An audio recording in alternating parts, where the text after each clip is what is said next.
so much killing. First time? Megadeth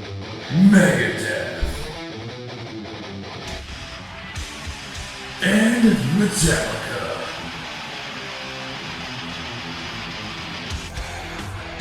The one scrappy underdog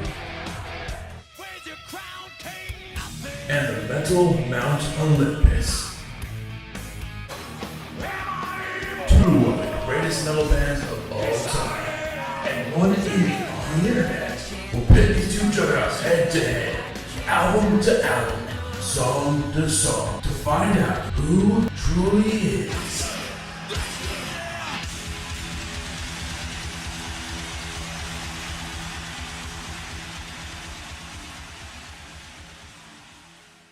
Welcome to the first round of Megadeth versus Metallica, as we pit their first albums up against each other. Now, an explanation of how this will work. For those that have missed my previous versus videos, I usually pit these song to song. However, Metallica tends to have more songs on their album, whereas Megadeth just has more albums. For the first bulk of albums, they're fairly consistent with each other. But later on, when Metallica just decided to stop making albums, I'm gonna have to get clever. As for dealing with the issue of albums with more tracks, here is how I'm going to handle that. They will not be going up against another track, but will be taken into consideration at the end. If I think the track is worth it, it will get a bonus point. If I don't, no point. Those will be added on to the total at the end. Maybe at the end they'll come in clutch and give an album a win. I'll also tally all the songs each album gets as a win and use them at the end as a tiebreaker, just in case. In the word of fairness though, at the end, I will also do the same thing for Megadeth with their extra albums. I will definitely scrutinize those a lot harder though, because that's just a straight up extra point to your total overall. So I'll be much, much harsher. Now, just like last time when I usually do these, verses, I'm not going to include intro songs. Songs that are just a build-up, like no actual substance to them. No interludes. Pretty much any song that's just there as filler. I will, however, include instrumentals this time, as they are mainstays of both bands. Now, lastly, I know it's been well established that Megadeth is one of my all-time favorite bands tied with Styx. But Metallica is right up there. I will do my damnedest to be unbiased. Trust me, I know there is one of these matchups that's not going to be even close in Metallica's favor.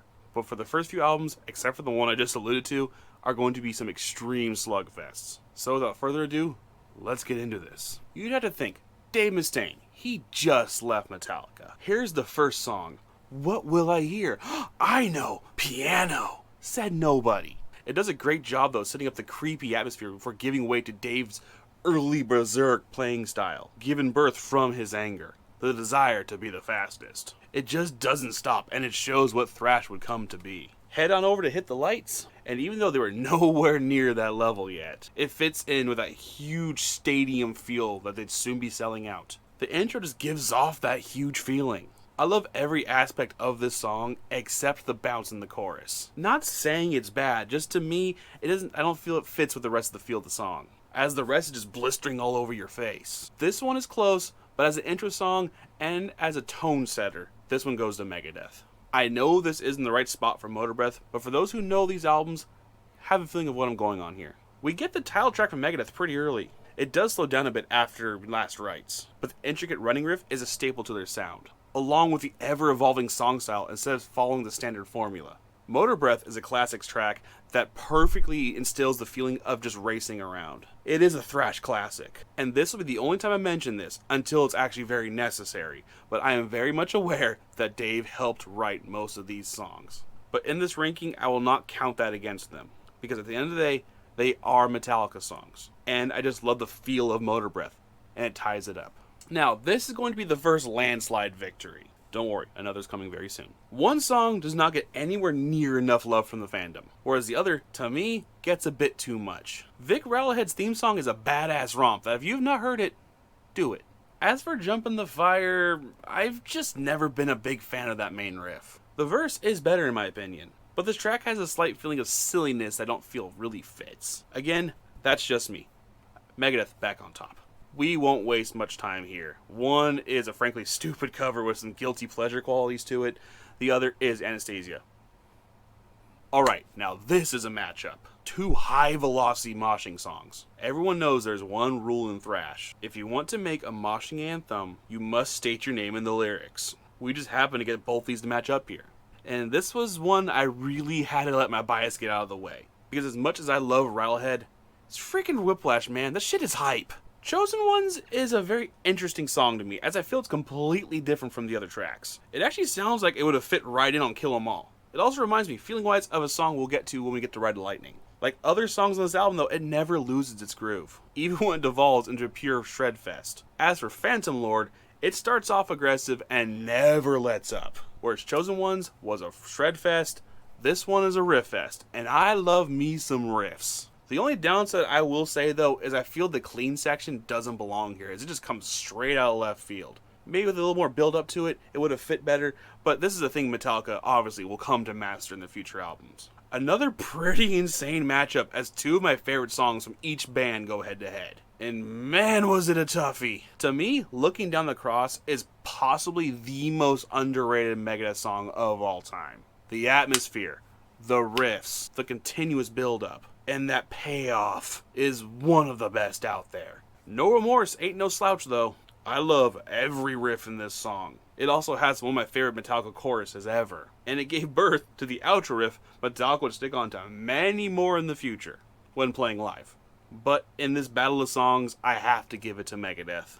Seriously, if you have not heard Looking Down the Cross, please do yourself a favor and go check it out. The song shift that needed to happen for obvious reasons. For Metallica fans that do not know, and vice versa, but let's be honest, it's mainly the former. The Four Horsemen was originally mechanics. Just slow down with a lot added to it. But did it make the song better? In my opinion, no. They added a lot to try to make the song sound more epic, but I think they went too far, with some parts just not meshing really well. Mechanics, even when it was a Metallica song, which you can go back and hear on their demo tape, or find it on YouTube, is pure thrash aggressiveness. Especially if you listen to the demo version on Killing Is My Business. That shit is crazy. But we aren't talking about that. The original version of this song is pure. Definitely not lyrically. And it's what early thrash was supposed to be. I will give one thing to Four Horsemen though. It is the precursor to the style of music Metallica would start to make. An omen. How fitting. Now, Kill 'Em All has 2 more tracks, and I will be rewarding a bonus point for Seek and Destroy. Obviously. Metal Militia comes damn close. While I do overall enjoy the song, the verse riff is not that great, let's be honest. The pull-off riff, to be clear. The rest is damn good. But with Seek and Destroy, they were able to seek out the win and destroy round 1 for the first victory. If you were to ask me before I made this, I would say KIMB is better. But you cannot deny the classics on Kill 'Em All. And they're what helped pull it out to victory. Can Megadeth bounce back as we pit P-Cells against Ride the Lightning? Tune in next week to find out. As always, if you haven't done so, please consider subscribing. I have the goal of reaching 1,000 subscribers before my birthday next month. We could do it with the surge, so if you have not subscribed, please consider doing so. Also, if you want to help support me directly, I'm a guy doing this all by himself. I need all the help I can get. I'm a poor boy.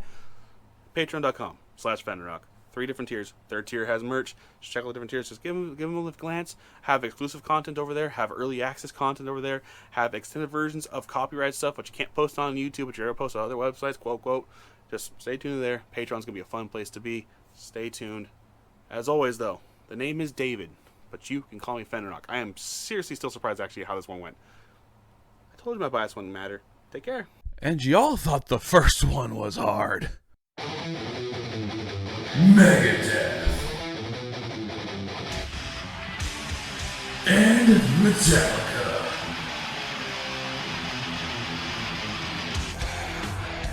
The one scrappy underdog and the Metal Mount Olympus. 2 of the greatest metal bands of all time, and one idiot on the internet will pit these 2 juggernauts head to head, album to album, song to song, to find out who truly is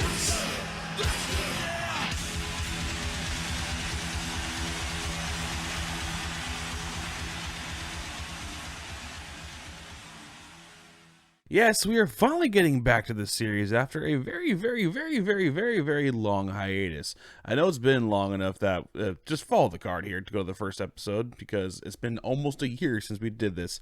I don't know why I never got back to doing it, but here we are. In round 2, of course, we will be pitting both bands' sophomore albums against each other. Peace Sells against Ride the Lightning. Peace Sells did end up being my #1 ranked Megadeth album after I finished my song rankings, which still surprised me. And Ride the Lightning is my original favorite Metallica album. It has since been replaced. And unlike last time, this one's a straight up brawl. Thankfully, there's an even amount of tracks this time, so no bonus shenanigans. Can Megadeth tie it up? No more delay. Let's get this one started. We kick it off with a live staple and a classic from Megadeth. This song does not hold anything back and is blistering throughout, until the groovy as hell solo section. Fight Fire, on the other hand, while it starts off clean and pretty, is blistering as well. However, there's one aspect about it I've never been a fan of: the way James sings the verse. The song in general sounds like Metallica trying to be Slayer. Point 1 Megadeth. There's one reaction channel I love above all the other metal reaction channels, and that's Lost in Vegas. They reacted to The Conjuring, and they showed exactly why this song is so damn good. If you have not seen the reaction, it'll be linked right here. Its competition, though, here is fierce against this thrash anthem. Yeah, Dave helped write it, but we've been over this. At the end of the day, it's a Metallica song, and even though The Conjuring is such an amazing song, it gets the chair in this round. Just so happens the two most played thrash bass lines go up against each other. Pretty perfect. Slapping, you might add. Both songs are classics, cited as favorite tracks of the bands by their fans, but only one is in Vice City. So there you go. Okay, fine, Peace Sells just feels like a much more complete song to me and is a riot live. For Whom the Bell Tolls is just as well an amazing song, but its bell has been rung. Devil's Island is a fairly strong sleeper in the Megadeth discography, but I mean, come on, man. Fade to Black. The song I blast every year after Thanksgiving. The beginning sounds like anything but a good morning, with its ominous tones filling you with dread. The buildup is slow, but so damn effective. And the way the first solo perfectly plays off the riff is... mwah. Trapped Under Ice is an early favorite track of mine, way back when I was first getting into metal. I love that simple but fast as hell main riff. It's also fun to play. While it has fallen off a little for me over the years, I still do love it, but enough to overcome Good Morning Black Friday. I don't know, man, this is really hard. I'm a huge fan of atmosphere in my music, but also love a rip-roaring good time. My heart says Metallica, but for a song I do go back to more and just enjoy it just that much more now, point Megadeth. Again, this was by far and away the hardest so far. In the last video, I alluded to a track that Metallica did that reminded me of Chosen Ones. That's Escape. While I do like it, Bad Omen is completely nuts. I ain't wasting your time. Can Metallica force the tie? No. For as good as Call is, My Last Words is just an amazing, amazing track that does a great job in displaying all members of the band's talents. And it's quite possibly one of the most well-rounded Megadeth songs. Megadeth is able to take the victory and tie it up at one apiece. Can they keep up the momentum? And let's be honest here, my least favorite Megadeth album's next. And it's going up against Metallica's quite possibly best album of all time. It'd be a miracle if Megadeth even gets a point next round. And with those, coming into play, if there's a tiebreaker, those matter. Well, as always, everybody, thank you so much for checking out this video. Did this go the way you think it would? This one was also as really close as I expected to do, because these two albums are masterpieces. Let's be brutally honest here. And it's just fun. I'm having fun. I'm glad I'm getting back into these. I actually have the next 5 rounds already written, not filmed yet, obviously, because I'm filming them in order, but they're ready to go. I need to get back in here and kind of finish doing them up. It's going to be a fun process. So expect to see these every Friday. These are going to be the Friday series, and then the reviews will be on Saturdays. But thank you guys so much for watching these. Just, if you want to, please consider subscribing. I have the goal of reaching 10,000 subscribers sometime in my lifetime. I have a website, Fenrirock.com. I have a Patreon, patreon.com/Fenrirock. If you want to help support me, I'm the dude that's buying himself, and I need all the help I can get, and your support would be greatly, appreciated. Great, you know what I mean. Third tier has merch if you want to check it out. You get a mug, a shirt, you get a poster, and you get a sticker in the opposite order. As always, guys, thank you so much for watching. Name's David. You call me Fenrirock. Take care. Remember how I alluded to one of these albums being a landslide victory in favor of Metallica? The question isn't, will Master win? Is whether or not it can sweep. Megadeth and Metallica.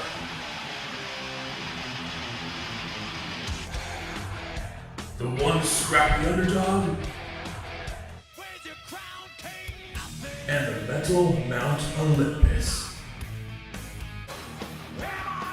Two of the greatest metal bands of all time, and one idiot on the internet will pit these two juggernauts head to head, album to album, song to song, to find out who truly is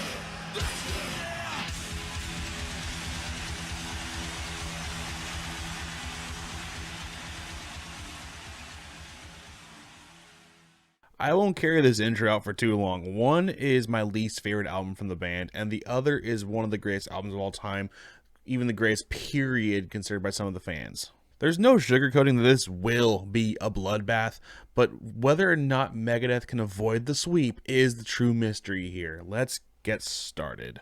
Obviously, Battery wins this one because it's one of the best album openers of all time. However, Into the Lungs of Hell does put up a good fight, as it's actually a really damn good thrash instrumental. But a loss is a loss. Again, Megadeth puts up a fight with a somewhat underrated track. But there's only one song from Megadeth Master of Puppets would lose to in my eyes. You guys know what song that is. One is a pretty solid cover, even better if you give it some problems. The other is the heaviest song ever made. Just think, if you smoke enough Mary Jane, maybe you'll end up here. Or you're already there because you think Mary Jane's a better song. No jacket on me other than the jacket. You know what I mean. 502 isn't bad, it's just that Disposable Heroes to me is the most underrated Metallica song of all time. Understandable when it's buried under the other classics that are on this album. It also just happens to be my favorite of them all. The Sweep is dead. Leper Messiah is great, but In My Darkest Hour is a classic with super deep themes, excellent writing, and performance. And let's face it, at this point, they are in their hour of need. No. Megadeth is able to steal one more win before the end. Damage Incorporated is actually a pretty sick, nasty track, but Hook and Mouth is just pure badass and deserves a win, but in the end, this was an absolute blowout. Two of the greatest thrash albums of all time. R.I.P. is considered one of the greatest, if not the greatest thrash album of all time by many. And Justice is the last thrash album Metallica would do. Until recently. Future albums would have some thrash elements, but this is the last pure one. The race is close as Metallica holds a 1-album lead. And a 3-song lead after demolishing the last round. Will Megadeth come and shine? Or will he rust in? Let's just get this started. Megadeth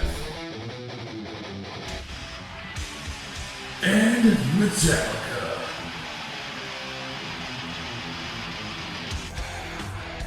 The one scrappy underdog and the Metal Mount Olympus. Two of the greatest metal bands of all time, and one idiot on the internet will pit these two juggernauts head to head, album to album, song to song, to find out who truly is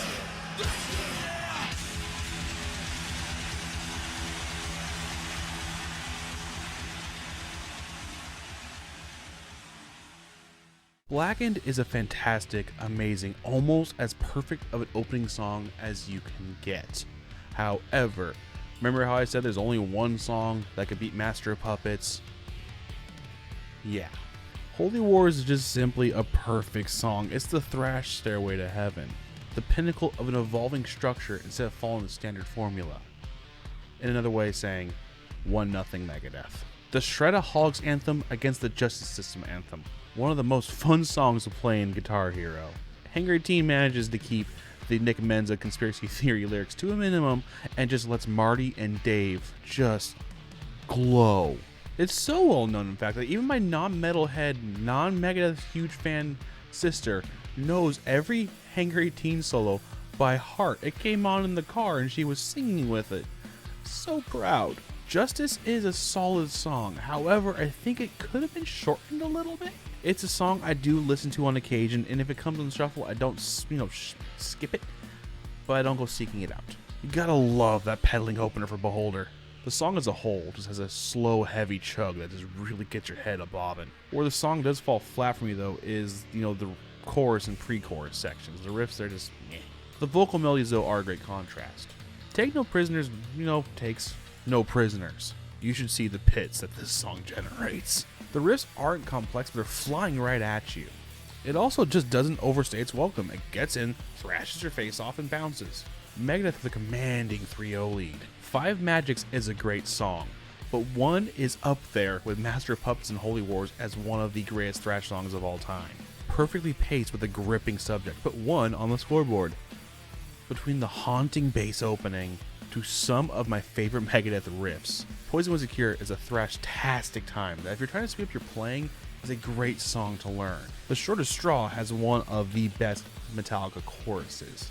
And the song itself is a good competitor to go against Poison. Good enough to be the antidote? I'd say yes. Its riffs and transitions are smooth and undeniably great, containing one of the most intricate main riffs, and one of Marty's best solos that seamlessly flows into Dave's. Lucretia is a sleeper on an album where on many other albums would have been the mainstay. Harvester of Sorrow is one of my favorite riff melodies, really just melodies overall. This is one of those tracks that just kind of gets stuck in my head overall.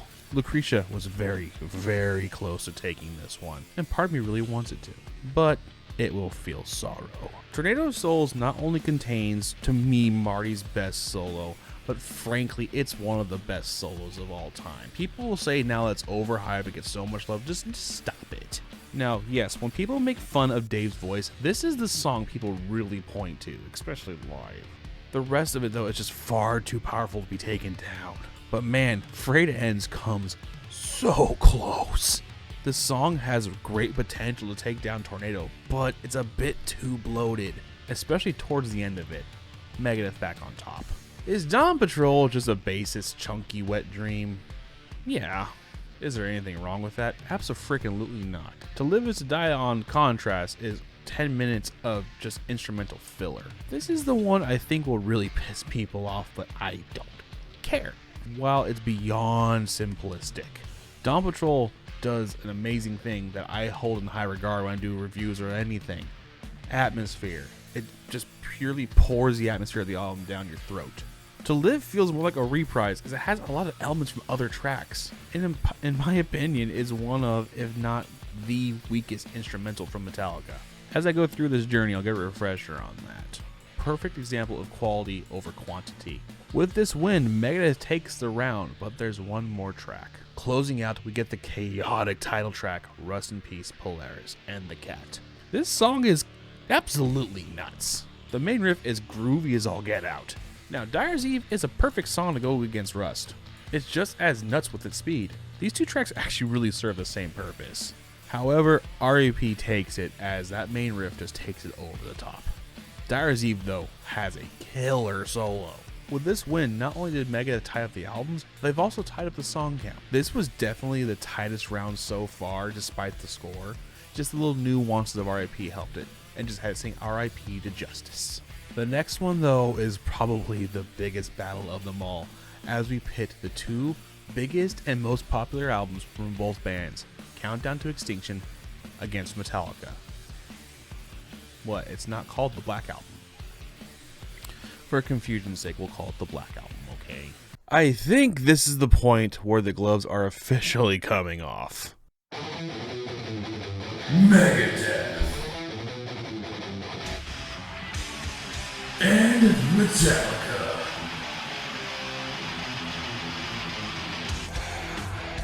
The one scrappy underdog and the Metal Mount Olympus. Two of the greatest metal bands of all time, and one idiot on the internet will pit these two juggernauts head to head, album to album, song to song, to find out who truly is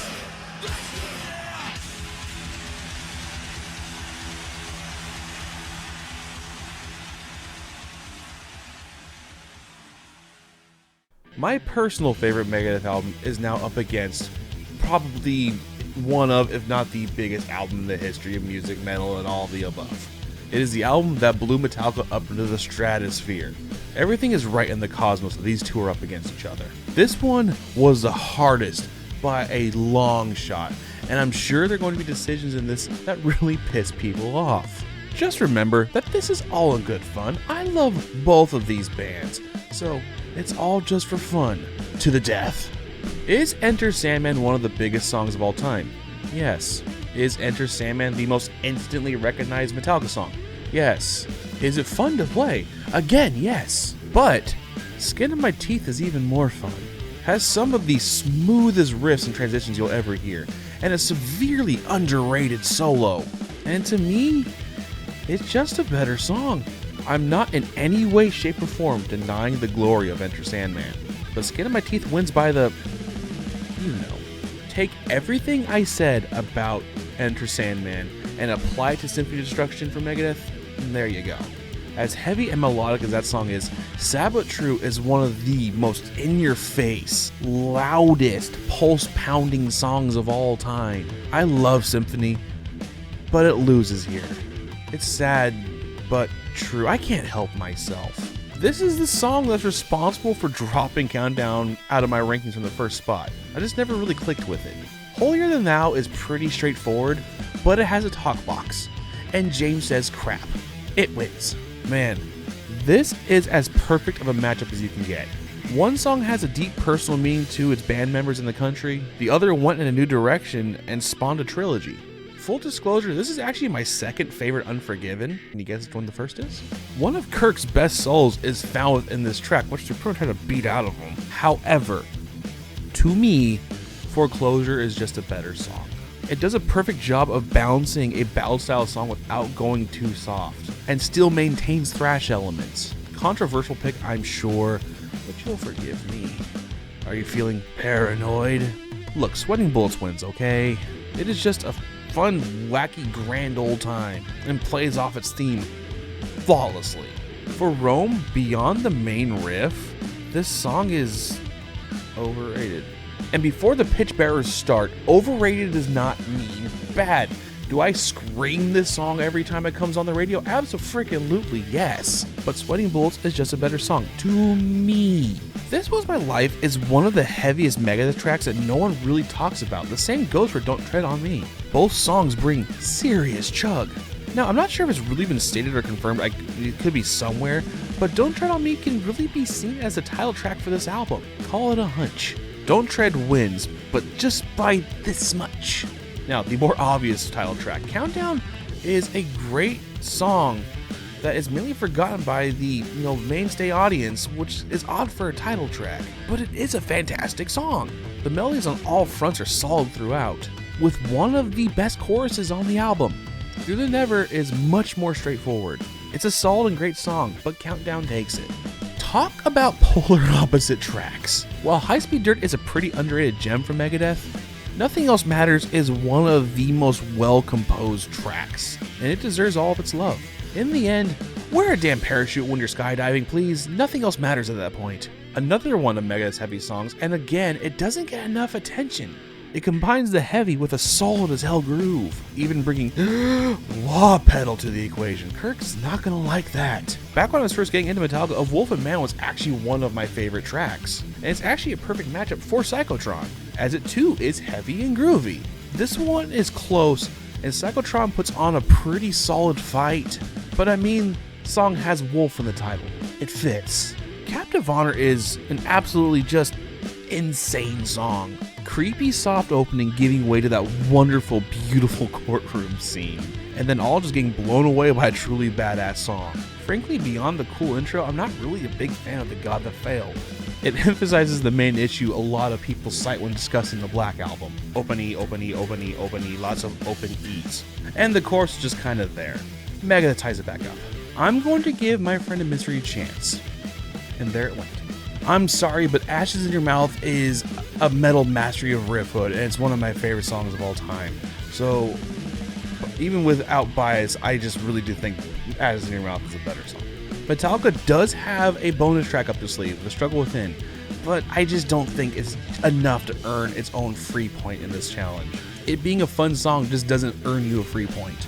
So with that, Megadeth wins the round, takes the lead, and gets an also lead in the tie-breaking points. Things are about to take a weird spin though as we enter the experimental stage for both bands.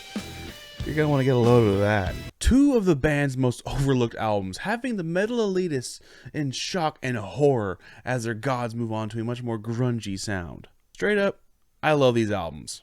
And the next ones too. I'm a 90s kid, and these next two rounds contain the albums that are playing on the radios while I was growing up. Let's load it up.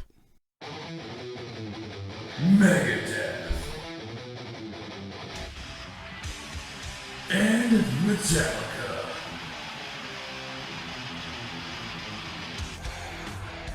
The one scrappy underdog and the Metal Mount Olympus. Two of the greatest metal bands of all time, and one idiot on the internet will pit these two juggernauts head to head, album to album, song to song, to find out who truly is.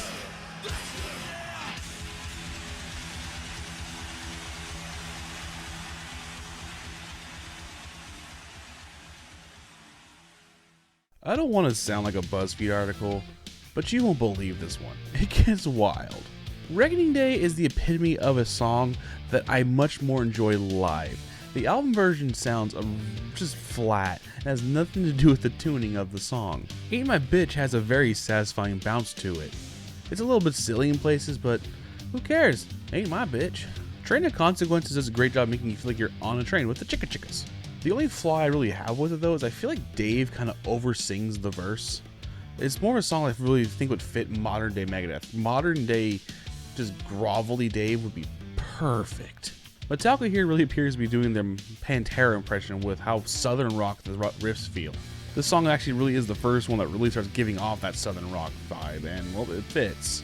This round, however, though, Megadeth is on the train to Wintersville. From the drum opening, the volume swelling guitar riff, the more subdued Dave, the groove, everything. I love Addicted to Chaos. In contrast, I do not like the intro to Jack at all. I really feel like James' vocals needed some effects or something here. After a good long while though, the song does start to get heavy and I begin to enjoy it more. But man, I'm still addicted.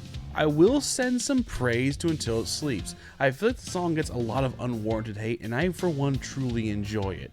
But I mean, come on man, a two of them on. Fields brings a good amount of intensity to it and actually does have some thrashiness elements to it, but King Nothing has been one of my favorites for a long time. I mean, it's featured in the intro for a reason. It is the king of something now. The Killing Road kills this round. Talk about a perfect name matchup. Blood of Heroes is such a great song. Great verse, perfect building up pre-chorus, and nailing that crescendo in the chorus. Bleeding Me has a pretty nice gurgly sounding clean intro. Kind of like you're gurgling the cover of the... Sorry, for those who know what the cover of Load is, you know. Anyway, even though Heroes is fantastic, Bleeding Me is a journey. Family Tree to me is a pretty underrated track in the Megadeth discography. Bass taking the forefront in the verse as the rest of the song just builds into itself. Simple drum beat with a punchy riff, then an amazing chorus. Cure brings back that southern bluesy feel to it, and the overall guitar performance is good, but that's about it, keeping it in the family. Euthanasia could be one of, if not the best Megadeth title track. To me, it's a perfect song. Main riff, the vocals, the heavy bridge, and that crushing chorus. Poor Twisted Me makes me feel like I'm in a saloon. It's pretty cool, but it isn't beating Euthanasia. Speaking of wasting, I'm not gonna waste yours. Knew It All is good, but WMH is sick. Black Curtains, heavy. Mama Said, country. While I do like Mama Said actually a lot, this is a metal competition, damn it. But metal also does tend to go against the norm. Oh god, this is turning into the Grammys. Victory isn't bad, it just annoys me a bit. Thorn Within has some pretty dope ass riffs. Well, I'll be damned. They tied it up. Or did they? No, actually they won it there. Metallica has 2 bonus tracks on this album and they get bonus points for both tracks. Outlaw Torn is a fantastic, amazing song, especially the S&M version. With the orchestra, it's just mwah. And then Ronnie is nostalgia hit for me. I love the main riff. I love the whole vibe around it. I grew up with that track. I love it so damn much. So yes, Metallica earns the 2 bonus tracks here. Can Megadeth reload and bounce back after blowing a 6-3 lead, or is the writings too cryptic? After the last round, we have the descendants of the 2 albums that really started to spark some of the fandom's hatred. Just look at the comments from the last one. Guys, a reminder, this is all just for fun. Some people take this way too seriously, and this is all just for fun. I love both Metallica and Megadeth, and this is just a fun little banter between albums. Let's be honest here. I think everyone, for the most part, agrees Euthanasia is definitely a better album than Load, but in the format of this competition, when you stack songs against songs, this the way it was. They won out. And it made for a really kind of thrilling conclusion. So please, enjoy yourselves. Have fun. have a beer. Have an 805 on me. Not really. I can't afford to buy all 805s. I wish I could. I really do. Maybe eventually I could if you guys would join patreon.com/Fenrirock. Okay, please. I have exclusive content on there and other things as well. Okay, no more plugs. We'll just keep simple plug. With that being said, let's reload and do this again. Megadeth and Metallica.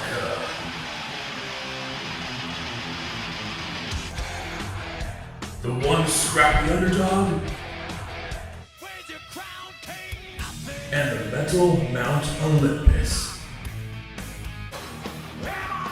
Two of the greatest metal bands of all time, and one idiot on the internet will pit these two juggernauts head to head, album to album, song to song, to find out who truly is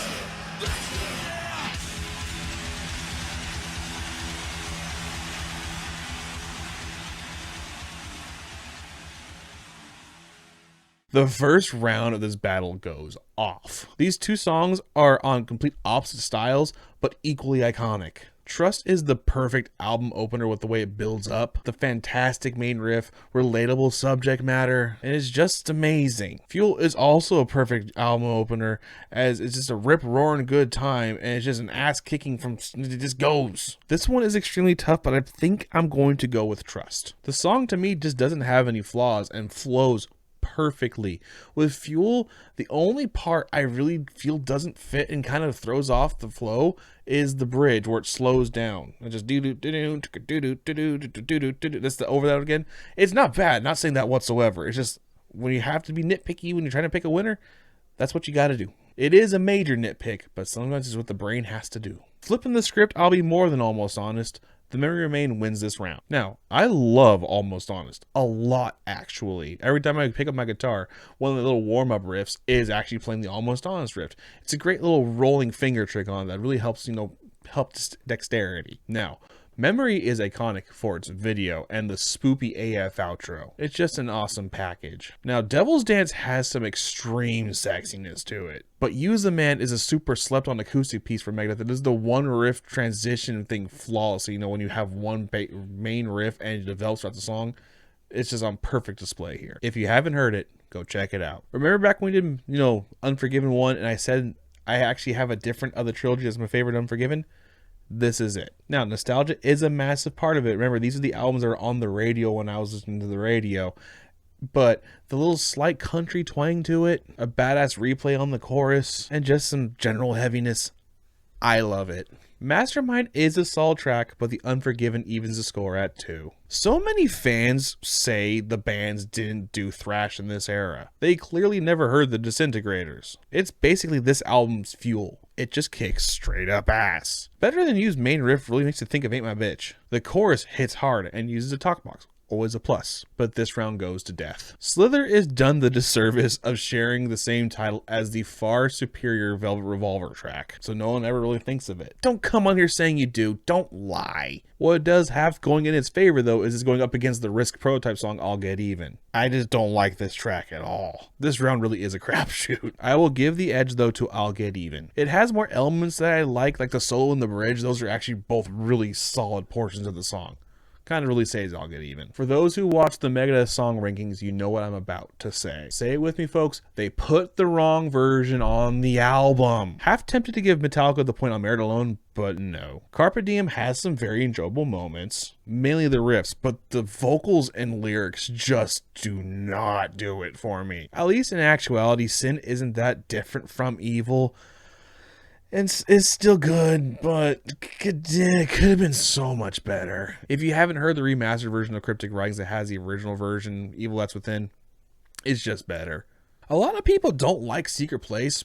I do. It's a cool song. I will say there are some additions in the remastered version that I didn't feel need to be there. But we go to Bad Seed, and man, I love that main riff. Very, very southern rock. Or as James would say, bad. This song is a definition of girls dancing at the bar on top of the bar while this is blasting out of the jukebox. You know what? I'm giving this one the Bad Seed. I don't know. I like it. Honestly, it sounds a bit like a Nickelback track. Not the stuff they play on the radio, but if you actually listen to the Nickelback albums, the kind of stuff you find hidden in those albums, That's what this track makes you think about.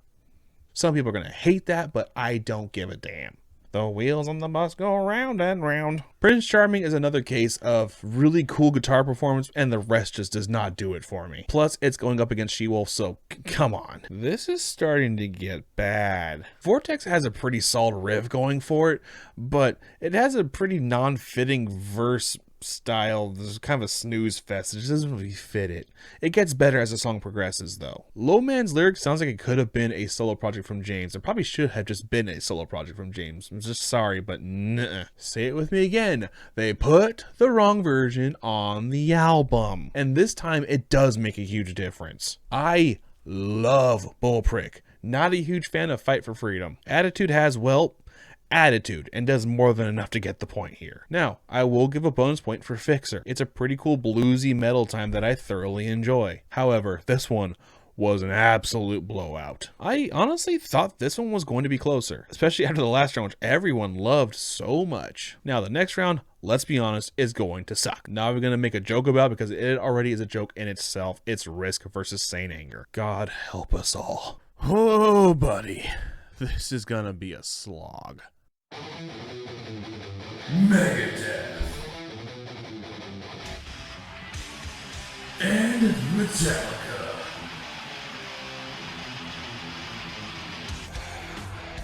The one scrappy underdog and the Metal Mount Olympus.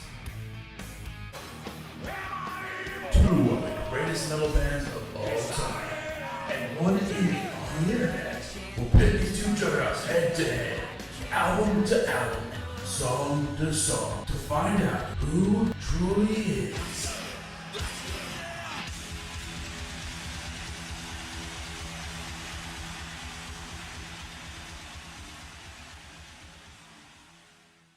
each band's most hated albums go head to head in this Turn of the Millennium matchup. I won't take too much of your time. Okay, starting off, we actually have two of the better songs. Each have their upsides, be it the verses for Insomnia and the riffs of Frantic, but both also definitely have their downsides.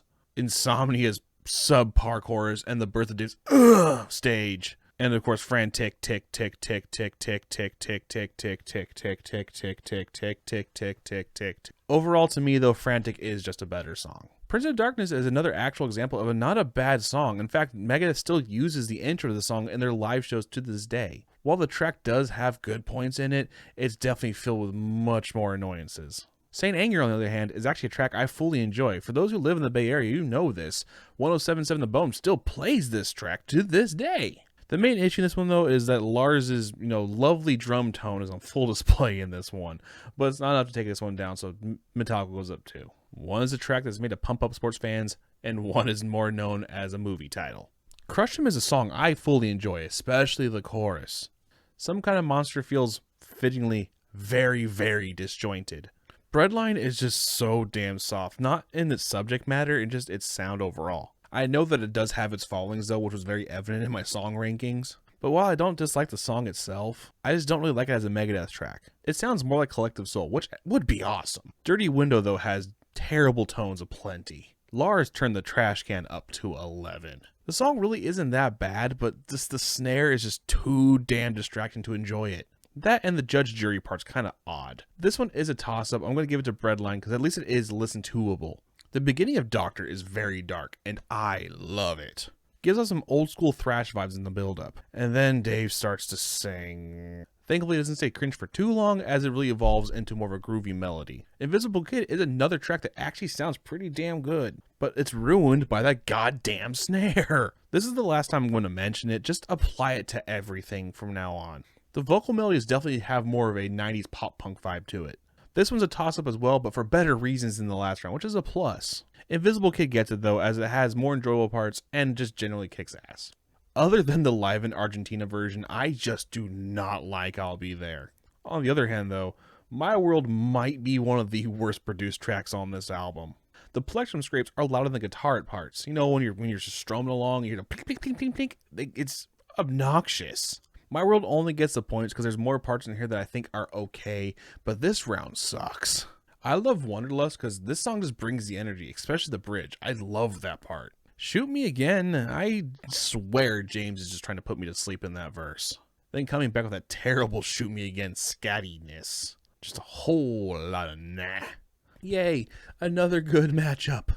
Ecstasy is a great track with a killer chorus, and I love the main riff for Sweet Amber. It's just fun. However, it does kind of keep dragging on in the intro. James kind of sounds the most like himself though in this track, so that's a plus. 7 has some interesting crunch to its tones. The bass is what really stands out here. Why Dave uses more aggressive vocals in this track is beyond me, but he sounds great.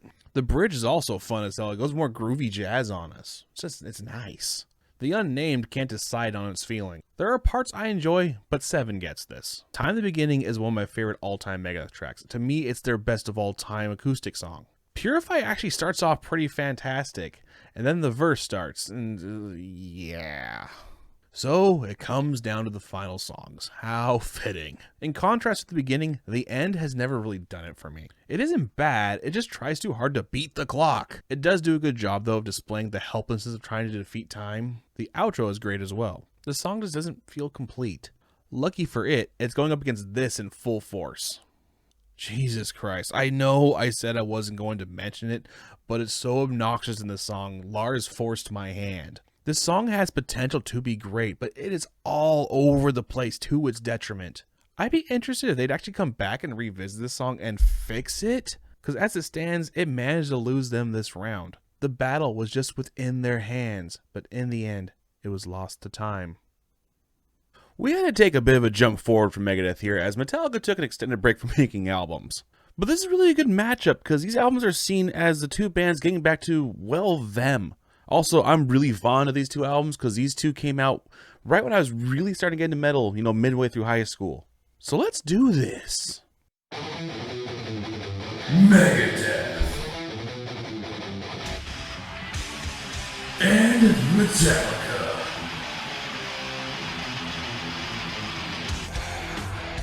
The one scrappy underdog and the metal Mount Olympus. Two of the greatest metal bands of all time, and one idiot on the internet will pit these two juggernaut head to head, album to album, song to song, to find out who truly is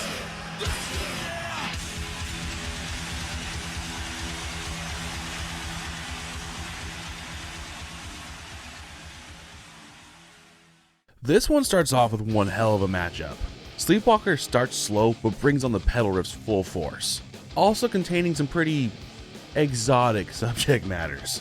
That Was Just Your Life has a very solid main riff. The chorus sounds like a much more focused Saint Anger era chorus, which brings me this up again. They really just need to redo that album. It would be so much better if they just re-recorded it now. In the end, I do think I give the edge to Metallica this time. There are definitely aspects of Sleepwalker I enjoy much more, but Life has that journey feel to it and doesn't feel as long as it actually is. Yeah, I know that was an easy one. This time we have the mighty Washington is next. Let's be straight up here, Megadeth wins this round. The end of the line has one major flaw. I don't remember it, like at all. On this album, I legit remember every song on here, aspects, why I like it, what makes me think of it, but this one just kind of sits in the back of the mind. I forget it exists. Not saying it's bad whatsoever, it's just not memorable. One of my all-time favorite Megadeth riffs, and it's also what made me fall in love with this guitar. This song is pure awesomeness, except for probably the lyrics. And then we have BBS, which is a contender for the best chorus on this album. Its main flaw really is that it takes a long time to get going, and the verse is cheesy as all get out, making this a perfect matchup in the end. Overall, for a total package, Megadeth takes the lead. Title track versus the song everybody likes. We will start with The Day. The intro is fantastic. I love the main clean verse. It's still one of my main warm-up riffs. However, where it falls, holy shit, the bridge, the solo, the ending, everything just has way too much fluff to it. Some parts are awesome in it, but some parts really could have been given the boot. Now, UA sounds like a much thrashier version of a Euthanasia track, which is a huge win for me. It's another full package track where everything just flows together flawlessly. Megadeth goes up too, but spoilers, Metallica is about to go on a bit of a run. A video game track that was super overhyped when it came out and has really fizzled out in a sense. Not the game's fizzling out, the song. I'm just talking about the song. Verse is quite possibly the best song on the album, and a personal favorite of mine, so yeah, this one was easy. Megadeth's Four Horsemen. It's a solid track that has some fun moments. However, it cannot compete with the pure riffage of Cyanide. Man, that song is just so fun to play and listen to. Play has one bouncy as hell sick riff. It's easily the best part of the song. Also, the drums sound extra crisp. The rest is aight, but what is up against, to me, is the weakest of the Unforgiven trilogy. The piano is nice. The song just doesn't feel as connected to the other two. And I know that they are trying to capture the somberness it's supposed to get to you, but it's really just boring. Not all of it, just the majority. That being said, it's definitely a better song than Play for Blood. Look, even a song I don't like, I will admit when it's still a better track than another one. I'm not that dense. Also, let's be super honest here. The Unforgiven 3 solo section is sick. An unnecessary remake where the only thing it really did good was introduce me to Laguna Coil. The song should never have been sped up. Judas Kiss kicks ass. Point. Musically, American Stand kicks a country load full of ass. It is a little silly, but overall, it kicks ass, minus the talking portion. But the rest makes up for it. S&R is a pretty solid instrumental, but it has one glaring flaw. This was clearly a hodgepodge of other riffs they didn't put in other songs, and they just went, screw it, no lyrics. For the most part, it just doesn't flow. Other parts in it do. Don't get me wrong, parts do flow, but most of the part, it just really sounds like they went to their tablet file or something, guitar profile, anything, went to different songs that we didn't use that riff, didn't use that riff, didn't use that riff. Just put them all together. Again, it's nothing bad, but compared to other classic instrumentals from Metallica, it does not measure up. You're Dead never really measured up to me on the vocal area, but musically, there is no denying the music in this track. Now, let the hate come. I've never been a fan of My Apocalypse. Did they forget that basically just 2 tracks ago, they used this exact same riff? Now, there are parts of this track where they go more old school thrash, and those parts are awesome. This track was definitely the template they were going to use going forward in Hardwired. I don't know, it just really feels like a song I should like more. Maybe it just had a different verse riff that really fit the rest of the song overall, like the outro where it's just pedal to the metal. This just mean a long ass way to say point Megadeth. I already know people are gonna be mad, people are always mad at these. And you bet your ass that Megadeth is getting the bonus point for what people who have been here longtime viewers already know is the most underrated Megadeth song of all time. It's only fitting this track gives them the win in an extremely close down to the wire race. Next up, the penultimate episode, Hardwired vs. Dystopia. Before we pit the latest albums from these two bands against each other, we have one more round to go through. It's hard to think that these two albums came out so long ago already. I know everyone wants to hear the comparisons of 72 seasons and see if it will really truly destroy The Sick, the Dying, the Dead as much as people think it will, or if I've changed my mind on some of those tracks. More of that to come shortly, don't worry. We will be there next week. But for now, let's self-destruct and enter our new dystopian landscape. Megadeth and Metallica.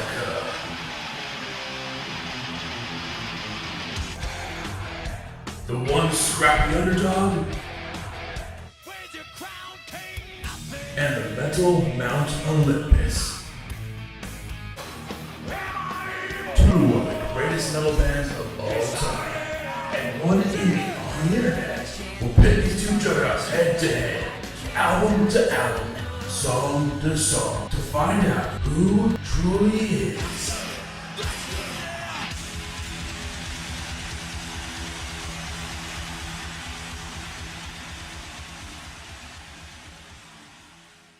But before we actually truly get into this round, we have an announcement for those who pay attention to the community tab and everything going on right now. We have merch! Yes, we finally have merch here for the Fenrirock clan, for the Fenrirock clan universe, for the Rise of Fenrir, for the different series we have on this channel, for the different logos, different types we got one for the main logo. We have more stuff coming soon as well. But I'm so excited to finally actually have merch available for you guys outside of Patreon, because the Patreon is gone. We have stuff here available for you, all different types of shirts, all different types of hats, all different types of stickers, even a bandana for your doggo if you want to get a bandana for your doggo. But if you also don't like anything on here and you want to, still want custom logo, you guys can customize things yourself. Just use the customize tool on the page and you'll be able to use any piece of merch here you want, any logo. More coming soon. My personal favorite, which I will be ordering for myself very shortly, is the trucker hat with the main logo, the black and white with the logo on the it just looks so good. I can't wait to get my hands on it. So please, if you want to help support me directly, go to link below or on the main channel page. They're all linked all over the place. Just check it out. Or if you go to Fenrirock.com, it is linked there as well. Thank you guys for the support. Thank you for checking out the merch. If you buy some, I love you so much. Rock it, represent the Fenrirock clan, and show your love for everything Fenrirock.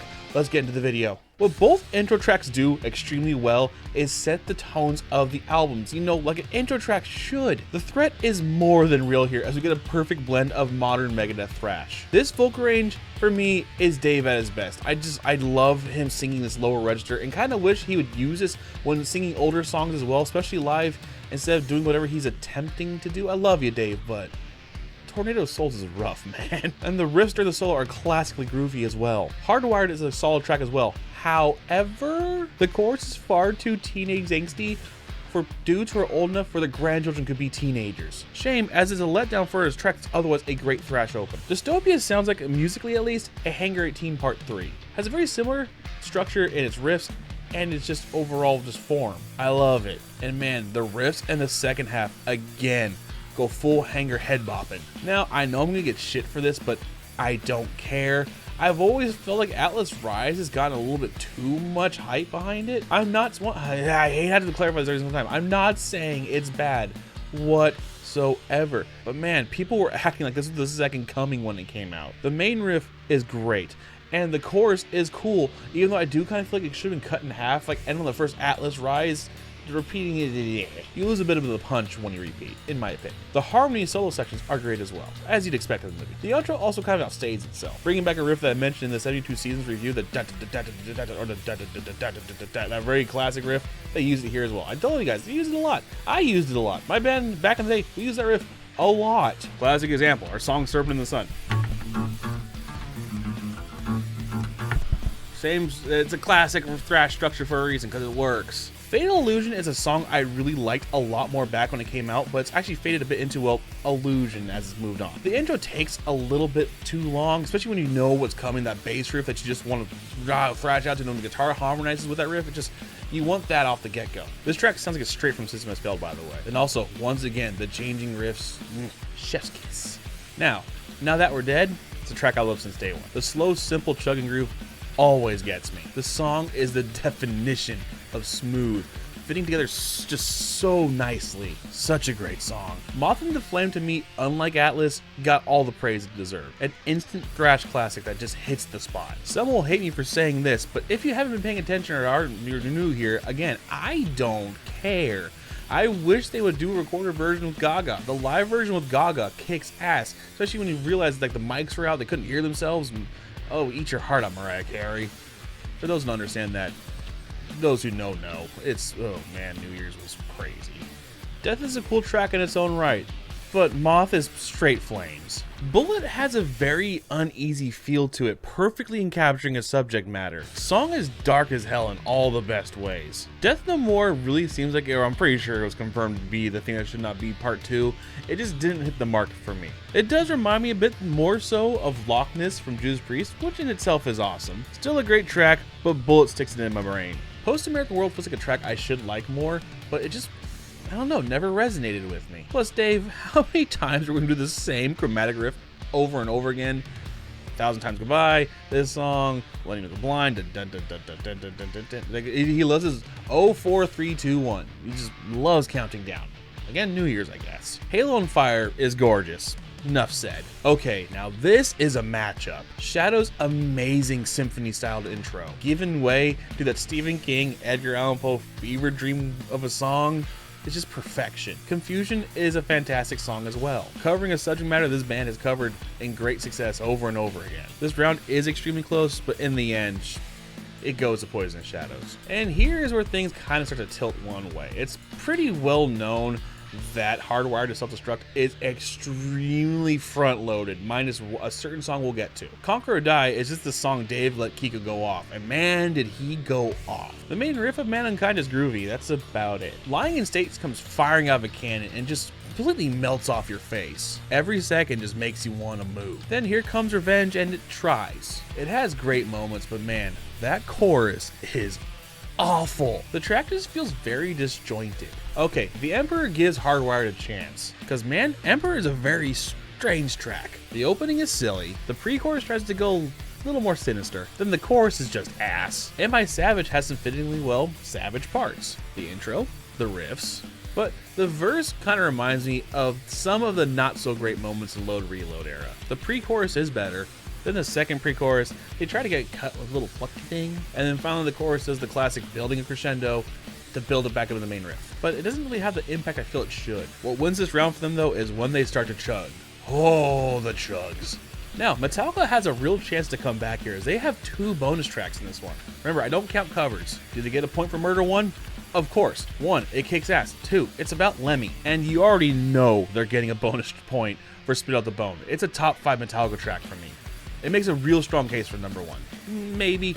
We'll get to that later down the line. So, for the first time in this series, we have a tie, which means we need a tiebreaker. And who better to do that than ChatGPT? Comparing Megadeth's Dystopia and Metallica's Hardwired to Self-Destruct can be a subjective matter, as personal preferences and musical tastes play a significant role in determining one's preference. However, there's a tiebreaker that could help you make a decision. Lyricism. Both albums delve into different themes. Dystopia, by Megadeth's focus on socio-political issues, dystopian concepts, and personal struggles. In contrast, Hardwired to Self-Destruct by Metallica explores themes like self-destruction, inner conflicts, and introspection. If you appreciate those thought-provoking lyrics with a touch of social commentary, Dystopia might be the album for you. However, if you gravitate towards introspective themes that delve into personal struggles and emotions, Hardwired to Self-Destruct may be the better choice. Ultimately, it's important to listen to both albums and decide what musical style, instrumental prowess, and lyrical themes resonate with you the most. Music is a highly personal experience, and what appeals to one person may not necessarily appeal to another. Sorry you didn't hurt him, folks. Megadeth wins. Thank you guys for watching this round. Again, we have one more round to go. Or do we? We have one more album, but it has something planned for the actual finale. So thank you guys for always. And remember, this is all just in good fun. This is not serious whatsoever. This is all just my opinion. I love both bands again. So don't get all angry in the comments. Have nice, civil, fun conversations about these things.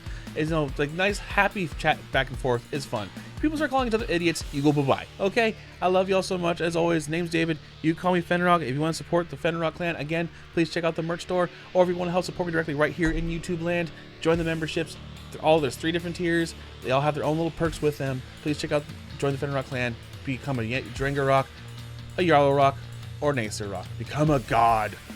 I'm a guy to himself. Any other help I can get. I love you guys. See you next time. Take care. I am going to get so much shit for this one. Megadeth and Metallica.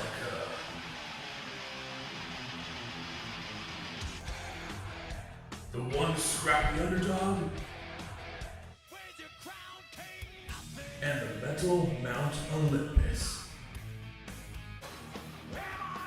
2 of the greatest metal bands of all time, and one idiot on the internet will pit these 2 juggernauts head to head, album to album, song to song, to find out who truly is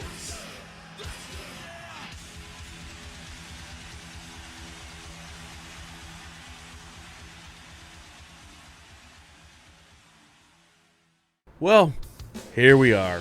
The final albums from Megadeth, The Sick, The Dying, and The Dead, and Metallica, 72 Seasons. Sorry for the delay on this one, by the way. I wanted to give these albums, a few more spins or really get more familiar with them, and also just a lot of things life interfering, but it's time. We're here. We're here. Also, for the one final time, I want to remind everyone who gets super angry in these comments and gets into wars and spats and everything, this is all just for fun. I love both these bands with all of my heart. Yes, I do like Megadeth more, but I also damn near equally love Metallica. Okay? Okay. If your opinion differs from somebody else's, good for you. If it differs from mine, good for you. More power to you. Everyone's entitled to their opinion. Let people have their opinions. Let people have fun. We're here to have fun.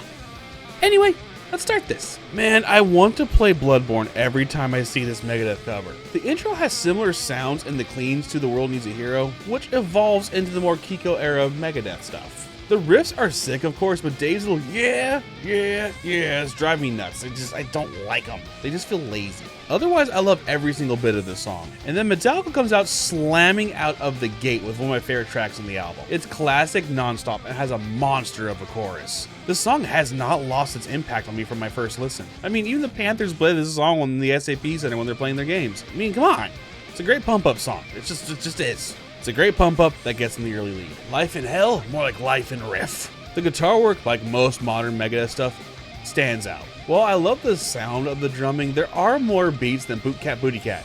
The bridge really reminds me actually of Millennium of the Blind and more classic Megadeth talking bits, which is a massive plus. Now, Shadows Follow brings a bounce that's fairly fun, but just like there's more drum beats than Boot Cat Booty Cat, there's more guitar riff structures than dat-da-da-dat. What gets Metallica another point here though is the pretty sweet chorus. The crescendo building to the bouncy payoff is so good. When I heard Ice-T was featured on this track, I was so damn excited. And when I heard it, I was so damn disappointed. Which is a real shame considering the rest of the track is just so damn awesome, just pure aggression. Screaming YouTube doesn't like that word. It's more like a modern load reload style riff type of song. And James sounds awesome, including actually pretty deep lyrics. Night Stalkers is still better overall, only just enough to put the shutout on ice. Dogs is apparently a favorite track of a lot of the fans. I mean, it's cool, especially the intro. Damn, that shit's haunting and beautiful.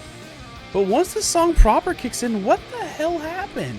You go from that amazing intro to sounding like one of the poor and finished souls from 13. Sleepwalk bring it to bass and one of the bounciest riffs I've heard in a while. It remains good throughout as well. I know this will piss people off, but one, I don't care, and two, you cannot tell me you were not expecting more from Dogs after that amazing intro on your first listen. Don't even try to tell me you didn't.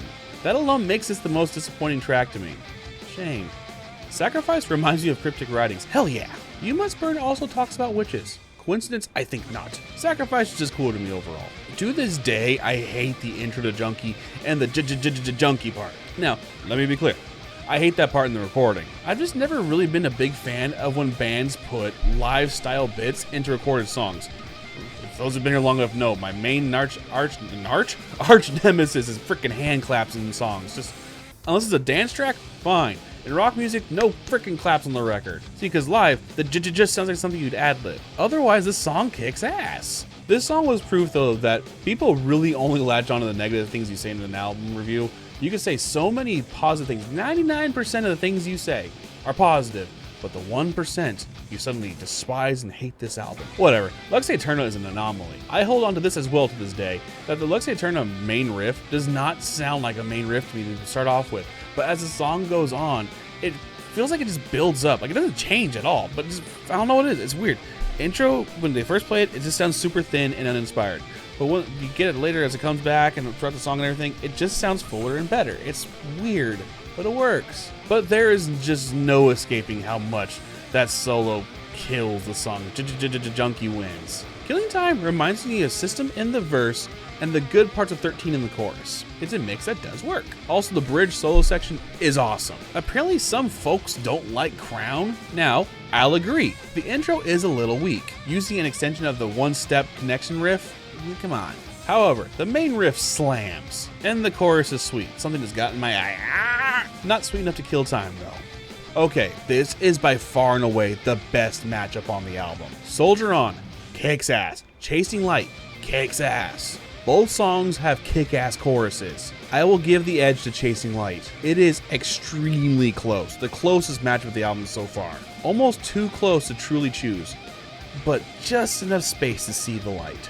Another damn good matchup I'm going to save you sometime. Cell Butant is one of my favorite Megadeth tracks for a long time. It is a masterpiece in classic thrash styles. People said Mission to Mars would grow on me. No. We'll Be Back in the lead. We'll Be Back is a screamer of a track and was the perfect choice for the first single. Does it recycle some old cadences? Yeah, sure, but it's awesome. Same thing for Room of Mirrors, but in the reflection, it sees a tie go away. And then we have the bonus track, Inamorata. I got a lot of hate in my review for not gushing over this track. Like, a lot of hate. Even though I gave it a positive review, again, we're back to people talking about negative. We're over that now. I'm gonna bring more hate though, because I'm still holding this. This track is overhyped as hell. Does that mean I hate it? Absolutely not. It's still a damn good song. But people were treating it like the second coming of Jesus in a damn denim vest. Newsflash, people. Just because a song is long does not make it epic. It has some fantastic parts, but as a total package, it's just another track. Again, I don't hate it. It's just not blah. And no, it doesn't get the bonus point, which gives Megadeth the final win. Now, this is not the finale. We actually do have one more video coming soon. Thank you all for supporting the series, and have fun raging at me in the comments.